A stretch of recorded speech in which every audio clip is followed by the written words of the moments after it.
नमस्कार दोस्तों, आज की ये कहानी जो मैं आपको सुनाने जा रहा हूँ, यह कहानी बहुत ही ज्ञानवर्धक कहानी है। जो लोग इस कहानी को पूरे मन से और दिल से सुनते हैं, उसके घर में कभी भी कोई भी झगड़े उत्पन्न नहीं होगा। उसके घर में हमेशा सुख शांति बनी रहेगी। घर में माता लक्ष्मी का आगमन सदा बना रहेगा। जिसके घर में रोज झगड़े होते हैं, रोज कलेश होते हैं, उसके घर में बरकत नहीं होती। घर में कभी माता लक्ष्मी का आगमन नहीं होता। और जिसके घर में सुख शांति होती है, उसके घर में सुख समृद्धि का आगमन होता है। माता लक्ष्मी का निवास उसके घर पर सदा बना रहता है।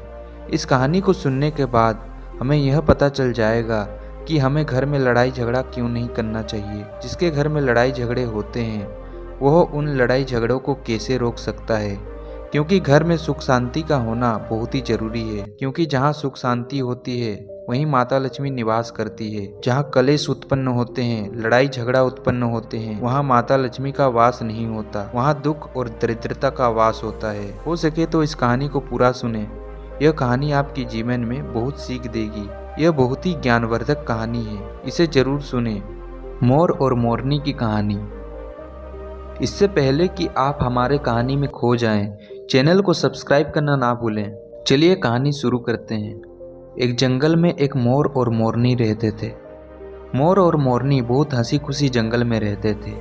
एक दिन मोर मोरनी से कहती है, पिया जी, हमें यहाँ से चलना चाहिए। हमें वहाँ चलना चाहिए जहाँ हमारे समाज के लोग रहते हैं। काफ़ी सारे मोर मोरनी रहते हैं, हमें वहाँ चलना चाहिए। मोर मोरनी से कहता है, प्रिय, अगर हम वहाँ चलेंगे तो रोज लड़ाई झगड़े होंगे। हम दोनों यहाँ जंगल में कितना सुकून से रहते हैं, वहाँ जाने की क्या जरूरत है। लेकिन मोरनी जिद करने लगती है तो मोर भी मान जाता है। मोरनी की जिद करने पर वो दोनों एक नगर में आ जाते हैं। उस नगर का राजा पशु पक्षियों की भाषा को अच्छी तरह से समझ पाता था। उस राजा ने करौ शास्त्र की पढ़ाई की थी। करौ शास्त्र का मतलब यही होता है कि पशु पक्षियों की भाषा को समझ पाना। वो राजा सभी प्रकार के पशु पक्षियों की आवाज को समझ पाता था। हर जीव जंतु की आवाज को वो बखूबी समझता था कि वो क्या कह रहा है। दोनों मोर मोरनी इस नगर में आ जाते हैं। एक दिन की बात है। राजा अपनी रानी से कहता है कि हे रानी, मुझे बहुत तगड़ी भूख लगी है, मुझे भोजन खिला दीजिए। राजा की रानी 36 प्रकार के भोजन बनाकर एक हाथ में पानी का लोटा और दूसरे हाथ में खाने की थाली लेकर राजा के पास पहुंचती है। रानी जैसे ही भोजन का थाली राजा के सामने रखती है तो एक चावल का टुकड़ा नीचे गिर जाता है। वहीं पर कुछ चींटियां घूम रही थीं।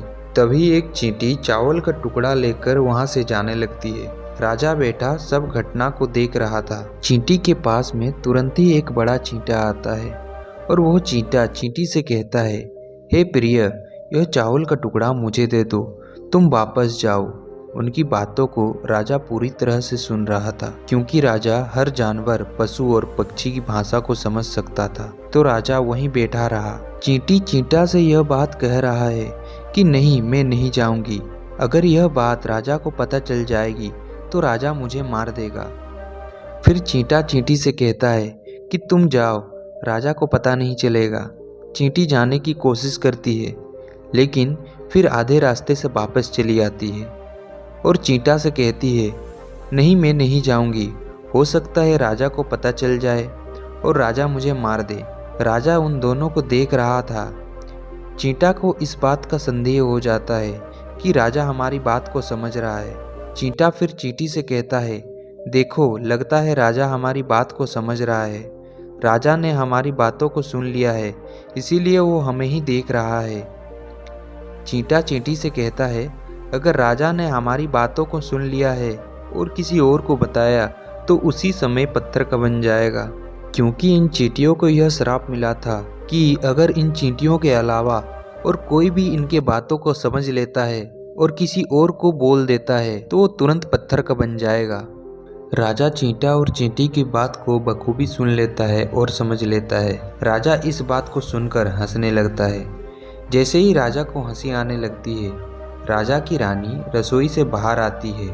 रसोई से बाहर निकलते ही राजा उसे हंसते हुए दिखाई देता है। रानी राजा को हंसते हुए देखकर यह सोचने लगती है कि शायद मुझसे कोई गलती हुई है, इसीलिए राजा साहब हंस रहे हैं। पर रानी राजा के पास आती है और कहती है, हे महाराज, मुझसे कोई पाप हुआ है? क्या मुझसे कोई गलती हुई है कि आप इतनी जोर से हंस रहे हैं? राजा रानी से कहता है, नहीं, ऐसी कोई बात नहीं, मुझे बस यूं ही हंसी आ गई। रानी बार बार जिद करती है और कहती है, आपको मुझे बताना पड़ेगा कि आप क्यों हंस रहे थे। अगर आप मुझसे सच्चा प्रेम करते हैं, अगर आप मुझे अपना मानते हैं, तो आपको यह बताना पड़ेगा कि आप क्यों हंस रहे थे। राजा अब धर्म संकट में पड़ गया है। राजा सोचता है, अगर मैं यह बात रानी को बताऊंगा तो मैं पत्थर का बन जाऊंगा, और फिर सोचता है, अगर मैं नहीं बताऊंगा तो रानी का विश्वास खत्म हो जाएगा। रानी बहुत जिद करने लगती है। फिर राजा रानी से कहता है, ठीक है, अगर मैं आपको बताऊंगा तो बाद में आपको पछताना पड़ेगा। रानी कहती है कि अभी तो आप कह रहे थे कि कोई बात नहीं है, अभी आप कह रहे हैं कि मुझे पछताना पड़ेगा। रानी कहती है कि जरूर कोई तगड़ी बात है, और रानी और ज़्यादा जिद करने लगती है। तब राजा कहता है कि ठीक है, अगर आप नहीं मान रही है तो चलिए, मैं किसी जंगल में आपको यह बात बताऊंगा। राजा रानी रथ पर सवार होकर जंगल के लिए निकल जाते हैं। जैसे वो घोर जंगल पर पहुंच जाते हैं, वहां राजा उतरकर सारी बात रानी को सुनाने लगता है। जैसे ही राजा पूरी बात रानी को सुनाता है, वैसे ही वो पत्थर बन जाता है। रानी की इस जिद के कारण राजा पत्थर बन जाता है। रानी रोने लगती है और रानी उस पत्थर को हिलाने की कोशिश करती है, लेकिन भारी भरकम पत्थर कैसे हिल पाता। इसीलिए रानी सर पटक कर रोने लगती है, छाती पीटती है, बिलाप करती है और किसी जीव जंतु को सहायता के लिए गुहार करती है। इन सब कहानी को मोर मोरनी बखूबी अपने आंखों से देख रहे थे। रानी के बिलाप को देखकर मोर मोरनी को दया आती है और मोर मोरनी से कहता है, यह होता है प्रियाहट। अपनी इस प्रियाहट की वजह से हम उस जंगल में कितना खुशी खुशी रहते थे और यहाँ चले आए। मोर मोरनी से कहता है, प्रिय, यह रानी बहुत दुखी हो रही है, हमें इसकी सहायता जरूर करनी चाहिए। यह इतना बिलाप कर रही है, इसकी ज़्यादा तो हम सहायता नहीं कर सकते, लेकिन कम से कम इसको हम धीरज तो दे ही सकते हैं, यानी उसको विश्वास तो हम दिला ही सकते हैं। यही सोचकर मोर और मोरनी उस रानी के पास जाते हैं। यहाँ पर एक बात यह भी है कि करो शास्त्र की ज्ञान थोड़ी सी रानी को भी थी, जो उसने राजा से सीखी थी, इसीलिए वो भी जीव जंतुओं की भाषा को समझ सकती थी। मोर मोरनी जाकर रानी से कहते हैं कि रानी साहिबा, जो हुआ वो तो गलत हुआ, लेकिन आप जरा धीरज रखिए, अपने आप को थोड़ा संभालिए। आपके पीछे पूरा राज्य है, राजा तो पत्थर का हो चुका है, अब आपको ही अपने राज्य का कारोबार आपको ही संभालना होगा। रानी मोर मोरनी की बात सुनने के बाद कहती है, हे मोर मोरनी, मैं अपने आप को कैसे संभालूं, क्योंकि अब तो मेरा संसार उजड़ गया है, क्योंकि मेरा पति परमेश्वर पत्थर का बन चुका है, और मैं क्या करूं। रानी की यह बात सुनते ही उधर मोर मोरनी के मुख से यह निकल जाता है, राजा पत्थर के कैसे हो गए? राजा तो इंसान थे, अच्छे भले थे, लेकिन यह पत्थर के कैसे हो गए? रानी वही बात बताने लगती है जो राजा ने चींटी वाली बात रानी को बताई थी। वही बात रानी मोर और मोरनी को बताने लगती है, और वो बात बताते ही रानी भी पूरा पत्थर का बन जाती है। जब रानी पत्थर की हो जाती है और राजा तो पत्थर का हो ही चुका था, जब दोनों पत्थर के हो जाते हैं, उधर मोर और मोरनी को यह चिंता सताने लगती है कि यह विपत्ति हमारे ऊपर भी आ सकती है, क्योंकि राजा भी इस चींटी वाली बात से पत्थर का हो चुका है और रानी भी इस चींटी वाली बात से पत्थर की हो चुकी है। मोर मोरनी से कहता है, हम पर खतरा मंडरा रहा है, क्योंकि तुम स्त्रियों से कोई भी बात छिपती नहीं। मोर मोरनी से कहती है, पिया जी, यहाँ से हम कहीं दूर चलते हैं।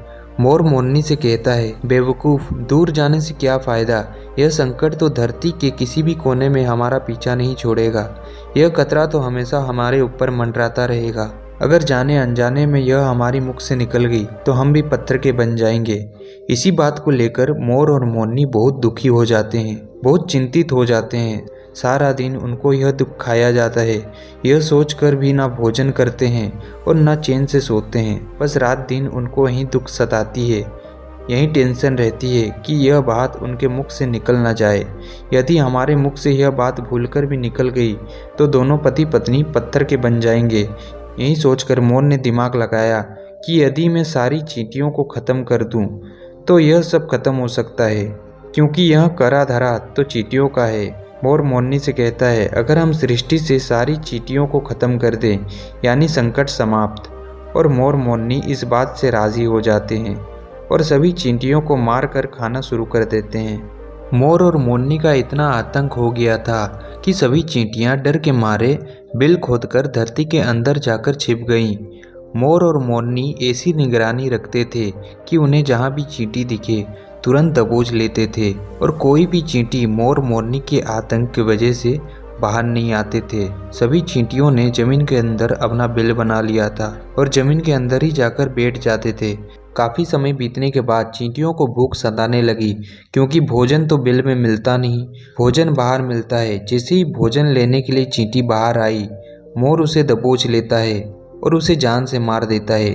एक चींटी और एक चींटा बिल के अंदर भोजन के लिए तड़पते हुए हरि विष्णु का जोरदार भजन करने लगे। भक्ति करते करते उन्हें यह भी मालूम नहीं था कि वो कहाँ हैं कहाँ नहीं। जोरदार तपस्या में लीन हो गए। अंत में जाकर हरि विष्णु उन्हें दर्शन देते हैं और भगवान विष्णु कहते हैं, चींटा, जो तुम्हें मांगना है मांग सकते हो, हम तुम्हारी भक्ति से प्रसन्न हैं। चींटा और चींटी ने निरंतर भक्ति की थी, ना ही कोई जल ग्रहण किया ना ही कोई अन्य।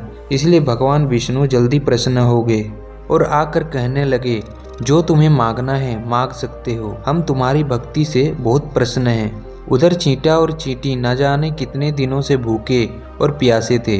दोनों एक ही बात कहते थे, हे प्रभु, अगर आप हमें वर देना चाहते हो तो हमारे पेट में गांठ लगा दीजिए। उन्होंने सोचा, अगर हमारा पेट नहीं होगा तो हम बाहर क्यों जाएंगे और मोर मोरनी हमें नहीं खाएंगे, हमारे पेट में गांठ लगा दीजिए। भगवान विष्णु कहते हैं, तथास्तु, और चींटियों के पेट में गांठ लग जाती है।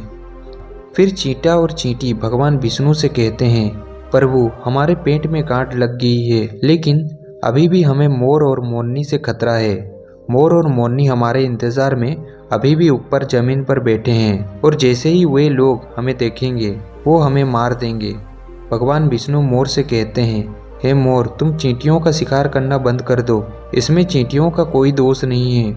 जो दोषी था वो राजा था, क्योंकि राजा ने करो शास्त्र की पढ़ाई की थी, इसीलिए वो सभी जीव जंतु की भाषा को समझने में सक्षम था।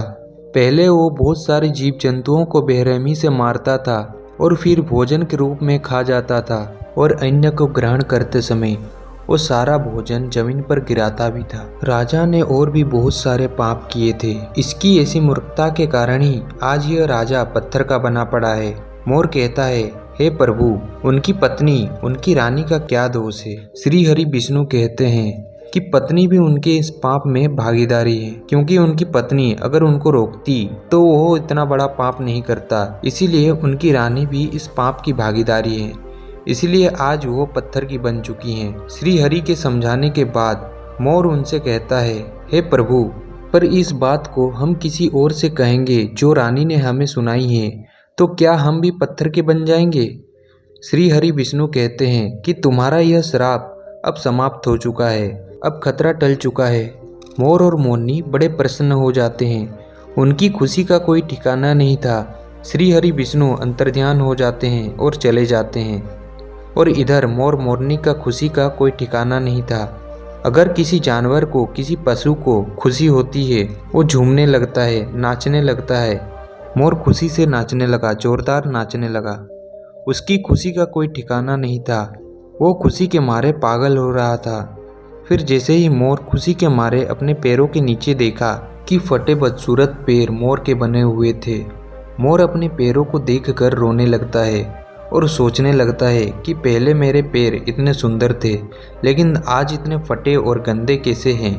मेरा पूरा बदन सुंदर है, लेकिन मेरे पैर इतने फटे और बदसूरत कैसे हैं। मोर के पैरों के फटने का कारण चींटी खाना था, क्योंकि उसने बहुत सारी चींटियां मार मार कर खाई थी और मोरनी भी उन्हें खा गई थी, इसीलिए उनके पैर फट गए थे। आज भी कोई इंसान अगर चींटी खाता है तो उसके शरीर में छोटे छोटे दाने पड़ जाते हैं। यदि आप ज़्यादा मात्रा में चींटी खाओगे तो आपका बदन भी फटने लगेगा। सांप केंचुली क्यों छोड़ता है? क्योंकि सांप चींटी खाता है और इसी के चलते उसके शरीर में त्वचा फट जाता है, अलग हो जाता है। इसी तरह मोर के पैर भी फट गए थे और वो बदसूरत हो गए थे, इसीलिए मोर अपने पैरों को देखकर जोर जोर से रोने लगता है। मोरनी मोर को धीरज रखवाती है और कहती है, जो हुआ वो हो गया, रोने से क्या होगा, मोर नाचता है और जोर जोर से रोता है, इसीलिए उसकी आंखों से आंसू की धारा खत्म नहीं होती। मोर मोरनी को धीरज रखवाती है और उसके आंसुओं को नीचे गिरने से रोकती है, लेकिन रोक नहीं पाती। मोरनी के हाथ तो हैं नहीं, लेकिन अपनी चोंच से एक एक आंसू को उठाती है और अपने मुख में रखने की कोशिश करती है, लेकिन जितना अपने मुख में रखती मोरनी के पेट में चली जाती। हर बार मोरनी मोर के आंसुओं को रोकती और मोर नाचता, खूब जोर से नाचता। मोर के आंसुओं को देखकर और मोरनी के प्यार को देखकर भगवान श्री हरि फिर से दर्शन देते हैं और मोरनी को आशीर्वाद देते हैं और कहते हैं, तुम्हारा प्रेम ऐसे ही सदा बना रहे। आशीर्वाद की वजह से अब इसे आशीर्वाद समझिए या श्राप। भगवान श्री हरि मोर और मोरनी को आशीर्वाद देते हैं और कहते हैं कि तुम्हारी भक्ति धन्य है और तुम धन्य हो। एक समय ऐसा भी आएगा कि तुम्हारे पंख को मुकुट बनाकर धारण करेंगे। इसलिए कहते हैं श्री कृष्ण के रूप में श्री हरि धरती पर आते हैं तो मोर का पंख अपने मुकुट में धारण करते हैं। इस कहानी में बस इतना ही, और हम आशा करते हैं कि इस कहानी से आपको बहुत कुछ सीखने को मिला होगा। अगर आपको ये वीडियो पसंद आया तो डिस्क्रिप्शन में इंस्टाग्राम का लिंक है, फॉलो जरूर करना।